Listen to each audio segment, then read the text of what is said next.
To add an extra 10,000 police officers as part of your streets plan. When would you achieve those numbers? Well, what we want to make sure is that we get the savings first from changes to welfare. We're spending far too much money on welfare, and that's one of the ways that we're going to fund extra police officers.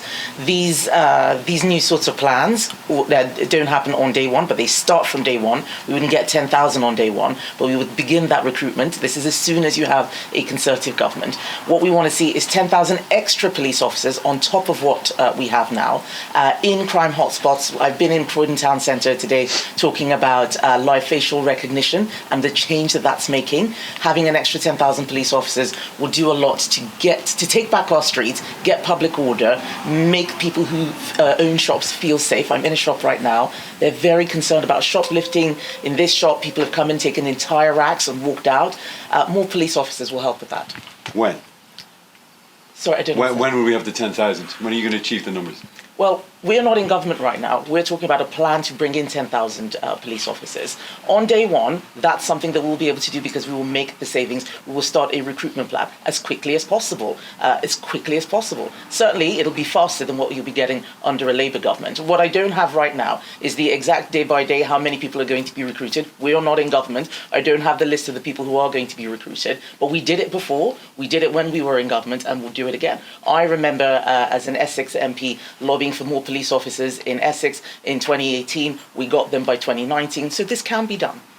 Thank you. On Iran, will support for the war and the higher bills from the war hurt you in the polls?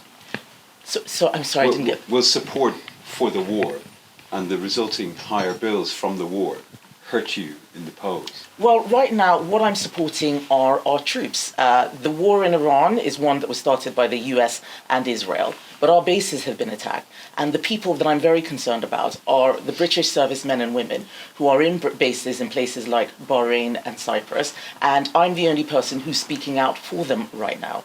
We have put bases in other people's countries, and those countries are saying we're not doing enough to help them. I think that's absolutely shocking. We have HMS Dragon in Portsmouth right now. France has sent about 10 ships. The president of France is in Cyprus. HMS Dragon is still in Portsmouth a week after I was asking the Prime Minister why it hadn't left. That's shocking. Who's looking after our servicemen? So you don't think it would hurt you in the polls? I don't think that anyone is asking about what I'm doing because I'm not the Prime Minister. What they're asking is why the Prime Minister is not out there making sure that our troops are protected. What they are saying is that I'm the person who's speaking up for them. Somebody has to speak up for our veterans. Labour has let down our servicemen, our veterans. Someone has to speak up for them. I speak up for the military. I believe in what they do. They're out there defending our country. I don't think that people are worried about me criticising the government. I think they're worried about the government not doing right by the servicemen. What would you say to any of the parents of the girls killed in the Tomahawk strike in Minab? I'm sorry, I don't know. What would you say to any of the family, the parents of the children who died in the Tomahawk strike in Minab? Well, I don't have the details of that. As I said, I want to see this war brought to an end as quickly as possible. My heart goes out to all of those people who are caught up in this. It's very, very upsetting to hear news of death. I look at those people in Iran, those tens, if not hundreds of thousands of people who have suffered under a brutal regime. We don't want to see conflict. We want to bring conflicts to an end. And what I would say is that I hope that this is all over as quickly as possible. And I want my country to do everything that it can to help bring that conflict to an end. Making sure that our bases are defended is absolutely one of the key things that we need to do. As I've said, just catching the arrows without stopping the archer is not a deterrent. We don't want people to think that they can just strike British bases and servicemen whenever they like. That's a real issue. Do you think lessons from the Iraq war will colour your views on entering this war? So I think that there are lessons to be learned from every single conflict. The Iraq War in 1991 is very different from the one that happened in 2003. What are the key lessons? Make sure you have a plan. Make sure that you are strong. Make sure that you have evidence of what is going on. Right now, what we are projecting as a UK is weakness. We're saying that we don't have any ships. We're going to keep HMS Dragon in Portsmouth. We're not going to stop the people who are firing at UK bases. We'll just catch the missiles. If all you're doing is trying to catch arrows, eventually you will get hit. That's one of the things that we have learned from previous conflicts. We have seen what's happened in places like Syria and Afghanistan. There is knowledge out there, and what we need to make sure is that we're looking after the British national interest first. We did not start this war. I think that it is right that we do what we can to help the Iranian people, but the most important thing is look after our servicemen. Those are the people who I'm speaking for right now. I don't think enough people understand the risk which they are facing. We should be having a warship out there in the Mediterranean helping to defend the base in Cyprus. Even the Cypriots are complaining. I think that's terrible. You've called for the government to reverse plans to raise fuel duty. Isn't this just a cheap shot, and you're just trying to claim you pushed Reeves into a U-turn if she does end up changing her position in the future? Well, Conservatives kept fuel duty frozen for 15 years, so this is a consistent position. What is absolutely shocking is that last week we had a spring statement where Rachel Reeves knew that all these changes were coming out and she had nothing to announce. She had a statement where she was telling us what a fabulous job she was doing. She gave another statement yesterday. My job is to hold the government to account, and what right now all they're doing is talking, there is no action. I think that she should stop the fuel duty increase in September. We are making parliamentary motions today, negative statutory instruments to try and stop that. We want to get a vote on fuel duty because that's the right thing to do. I would not be doing my job if I just sat back there and let Labour do whatever it liked. There are people out there who are absolutely furious with the government. My job is to speak for them. My job is not to give Rachel Reeves a pat on the back and say, great job, Rachel, because she's doing a terrible job. We're seeing the second reading of the Courts and Tribunal Bill later. Those in support have urged MPs not to lose sight of the people at the heart of these reforms. Are the Conservatives doing that with their position?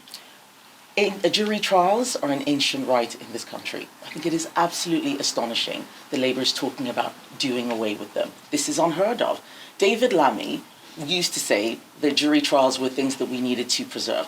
Even during COVID, Conservatives kept jury trials going. So we are completely opposed to this. We think it's absolutely wrong. We think it's lazy thinking from a Labour government that has no ideas. We're going to oppose this every single step of the way. So today I've been talking about our public order plan, how we're going to take back our streets. I'm here in Purley. I've been going up and down the high streets, and people are worried about shoplifting, prolific shoplifters coming in, taking their stock. In this shop, the owner was telling me about how someone came in and took an entire rack out and ran off, and they couldn't catch them. We need a plan.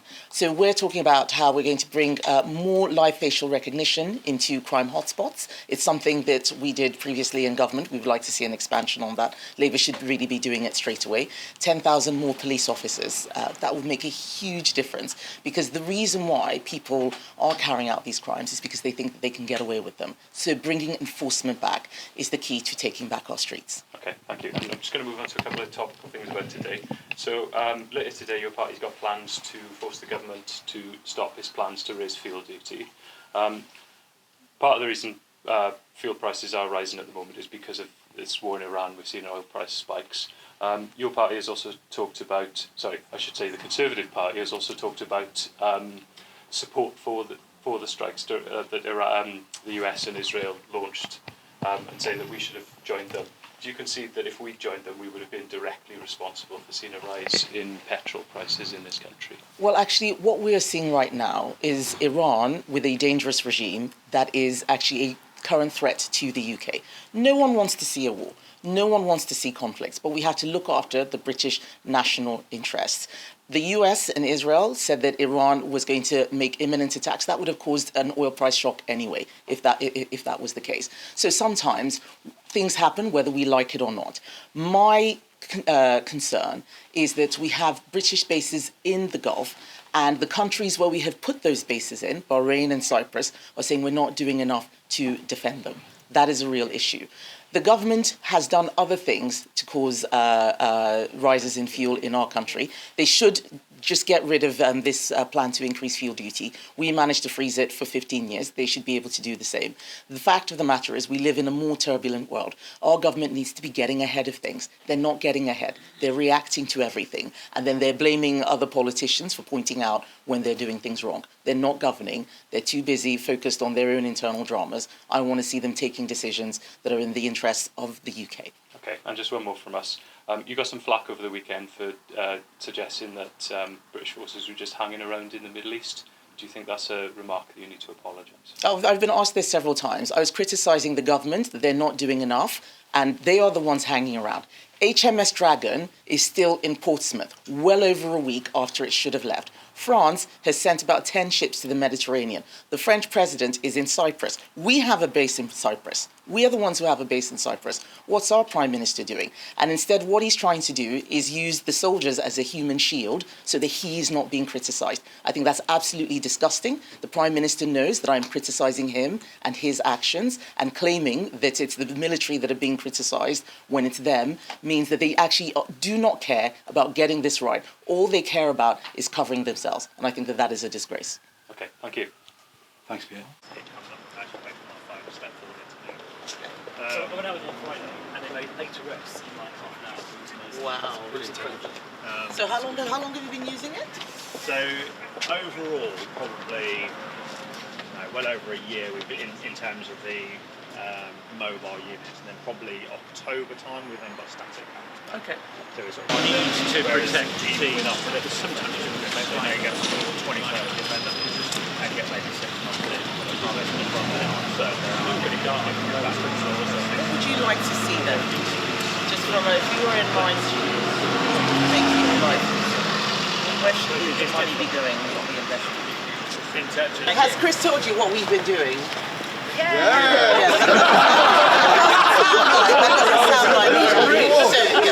we are taking back our streets. Take back our streets. We want to see prolific shoplifters going to prison, serving longer sentences, and not being able to come back out and make lives miserable for everyone else out there. Chris has been talking. God, Go on, tell Kenny now. all of that business rates, we really want that addressed. You know, it's, I don't know how you go about it, balance the books or... Well, we have found savings from welfare, which we think we need to get into the economy so that people can create jobs. One of the worst taxes at the moment is business rates, because you pay it before you even make a profit.